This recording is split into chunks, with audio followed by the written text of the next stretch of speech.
Eowyn is one of the most loved characters in Lord of the Rings, but she is based on a real person.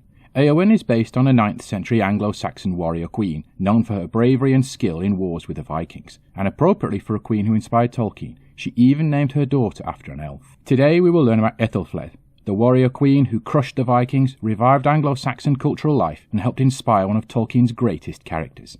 This is Knowledge Voyage. But before this video starts, don't forget to hit subscribe and hit the bell so that you can get all of our weekly videos about history. Thank you. Eowyn is famous as the Lord of the Rings character who slays the Witch King and did so after reminding us what a fine warrior woman she was. But her story begins in real life, in the 9th century in Anglo-Saxon England.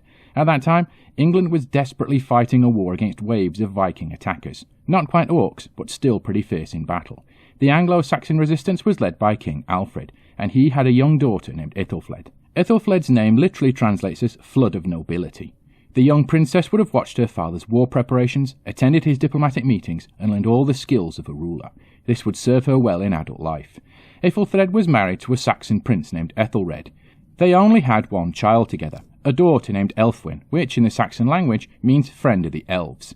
Elves were considered the highest form of feminine beauty in Anglo-Saxon England, and appropriate for a character who would later inspire Tolkien. But Aethelflaed's husband was plagued by health issues, and he often had no choice but to leave the day-to-day rule to his wife. Fortunately, Aethelflaed was an accomplished woman.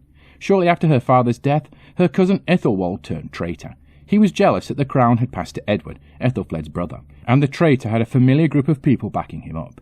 Vikings. The treasonous Aethelwald had surrounded himself with Viking mercenaries, whom he promised to reward once his cousins Aethelflaed and Edward were gone. But Aethelflaed and her brother were about to teach this traitor and his followers a lesson they would not forget. Aethelflaed and Edward swept away Saxon collaborators with the Vikings, and defeated the Vikings themselves at the Battle of the Holm, where Aethelwald the traitor was killed. Aethelflaed then turned her attention on other potential threats. When Vikings attempted to capture the city of Chester, she ordered beehives thrown from the walls onto the attackers, who fled in panic. These experiences taught Aethelflaed she had to preempt threats, and she began to build new castles and repair old ones to secure Saxon territory. Her armies recaptured Derby from the Vikings in vicious fighting, but they took Leicester with little resistance. She also built fortifications deep in Viking territory, sending a message that the Saxons, not the invading Vikings, were the true owners of England. Aethelflaed provided vital support to her brother, who launched a wave of preemptive attacks on Vikings at Tettenhall in 909 AD, and this brother-sister double team would be a key part of her reign. The Battle of Tettenhall killed 2 major Viking chiefs, and thus further weakened the once all-conquering Vikings in the process. The fact that this battle took place on the feast day of the Anglo-Saxon St. Oswald further heightened Aethelflaed's belief she was divinely inspired to win. In 911 AD, Aethelflaed's husband died. This provoked a potential succession crisis, as they had no sons. But something remarkable happened. Aethelflaed was a warrior woman. She had proven she could fight and beat Vikings, rival Saxons, and build up a kingdom. To the amazement of some, she was proclaimed queen by the Anglo-Saxon warlords.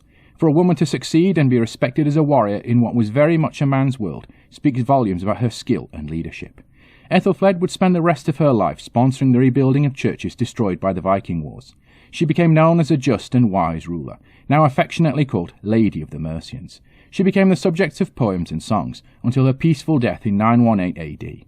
Traces of her life and deeds were sadly almost completely lost due to the destruction of records kept in monasteries during the Reformation, but fortunately a small number survived.